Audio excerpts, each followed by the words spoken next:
আল্লাহ পাক জিন সৃষ্টি করলেন। জিন কি দিয়ে? আগুন দিয়ে, একদম যেটা উত্তপ্ত আগুন, লাল আগুন, সেই আগুন দিয়ে আল্লাহ পাক জিন জাতিকে সৃষ্টি করলেন। সৃষ্টি করার পর আল্লাহ রাব্বুল আলামিন জিন জাতিকে পৃথিবীতে পাঠিয়েছেন। কোথায়?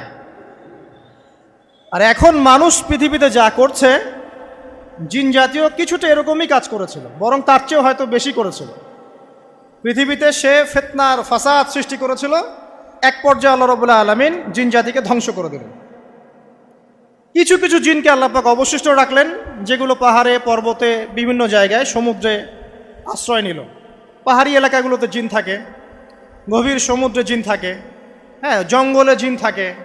এরকম কিছু জায়গা আছে, এগুলোর মধ্যে জিনরা থাকে। তো ওদেরকে ডিস্টার্ব করতে গেলে সমস্যা, আপনাকে ধরে ফেলবে।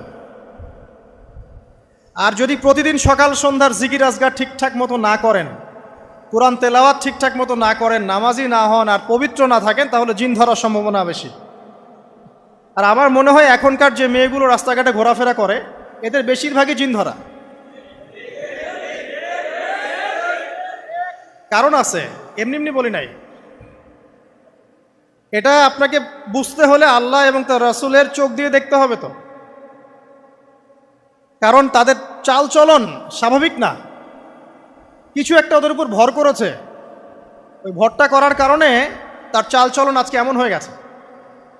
এবং বহু মেয়ের ঘটনা এমন শোনা যায় যে সরাসরি তারা জিন দ্বারা ইফেক্টেড হয়। দেখেন না, রুকিয়া করতে হয়, শরীয়ীভাবে রুকিয়া করতে হয়। তো খেয়াল রাখবেন, সকাল সন্ধ্যার জিকির আজগার ঠিক রাখবেন, কোরআন তেলাওয়াতটা ঠিক রাখবেন, নামাজি হবেন, পাক পবিত্র থাকবেন, জিন আপনাকে কোনো ক্ষতি করতে পারবেন ইনশাআল্লাহ। জিনরা কিন্তু রাসূল সাল্লাল্লাহু আলাইহি ওয়াসাল্লামেরও ক্ষতি করার চেষ্টা করেছিল। আল্লাহ রাসূল সাল্লাল্লাহু আলাইহি ওয়াসাল্লাম ওটাকে ধরেছিলেন, ধরে মসজিদের খুঁটির সাথে বেঁধে রেখেছে। নামাজের মধ্যে জিন আমাদের নবীকে ডিস্টার্ব করেছিল, আল্লাহ রাসূল ওই জিনকে ধরেছেন, ধরে খুঁটির সাথে বেঁধে রেখেছেন। তারপরে তার মনে পড়ল সুলাইমান আলাইহিস সালামের কথা। সুলাইমান আলাইহিস সালাম বলেছিল আল্লাহকে, আল্লাহ, আমাকে যে ক্ষমতা তুমি দিয়েছ, আমার পরে কাউকে এই ক্ষমতা আর দিও না।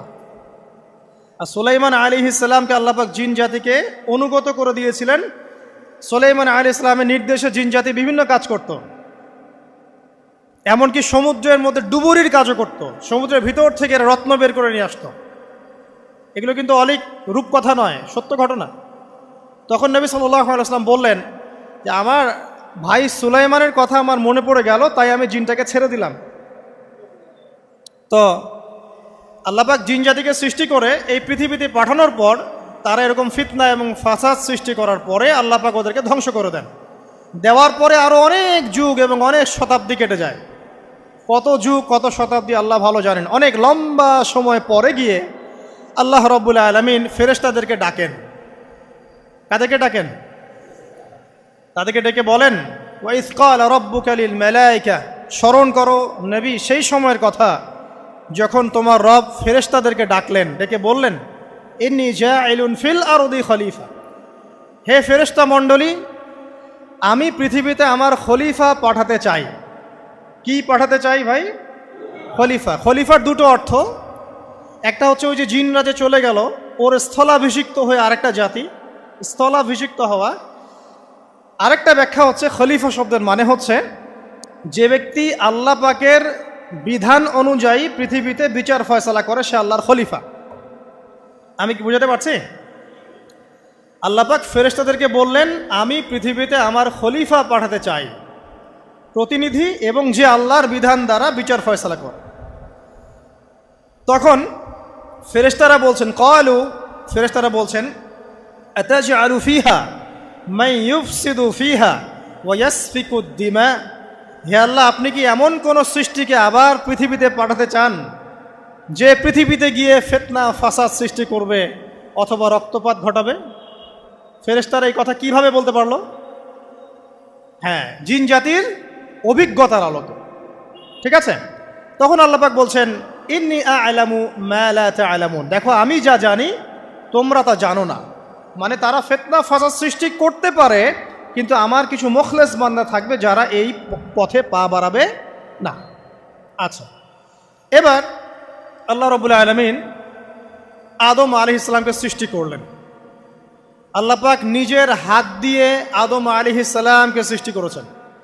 সূরা সদের মধ্যে আল্লাহ পাক বলেছেন, দেখুন মহাবিশ্বের কোনো সৃষ্টির ব্যাপারে বলা হয়নি যে খলাকতু বিয়াদাই, আমি নিজ হাতে তাকে সৃষ্টি করেছি। শুধুমাত্র আদম আলাইহিস সালাম, আমাদের পিতার ক্ষেত্রে বলা হয়েছে খলাকতু বিয়াদাই, আমি নিজ হাতে তাকে সৃষ্টি করেছি। কত সম্মান, কত ভালোবাসা, তাই না? এবার আল্লাহ রাব্বুল আলামিন আদম আলাইহিস সালামকে সমস্ত নাম শিক্ষা দিলেন। সমস্ত নাম মানে কি? ওয়াল্লামা আদামাল আসমাআ কুল্লাহা, আল্লাহ পাক বলছেন এরপর আমি আদম আলাইহিস সালামকে মহাবিশ্বের যত জ্ঞান আছে সমস্ত নাম শিক্ষা দিয়ে দিলাম। সুবহানাল্লাহ। যেই জ্ঞান ফেরেশতাদেরও ছিল না, যেই জ্ঞান ইবলিসেরও ছিল না।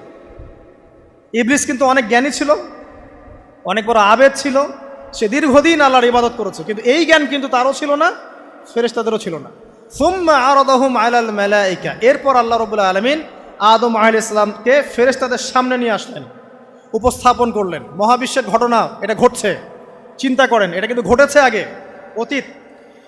এবার সমস্ত ফেরেশতার সামনে আদম আলাইহিস সালামকে নিয়ে আসা হচ্ছে। এবার বলা হচ্ছে যে হে ফেরেশতারা, তোমরা এই নামগুলো বলে দাও দেখি, তোমরা যদি সত্যবাদী হও। তো ফেরেশতারা বলছেন লা ইলমা লানা ইল্লা মা আল্লামতানা, হে আল্লাহ আপনি আমাদেরকে যা শিখিয়েছেন এর বাইরে তো কোনো জ্ঞান নাই আমাদের। তারপর আল্লাহ পাক আদমকে বললেন আলাইহিস সালাম, হে আদম তুমি সব নাম বলে দাও দেখি। এরপর আদম আলাইহিস সালাম সমস্ত নাম একটা একটা করে বলে দিলেন।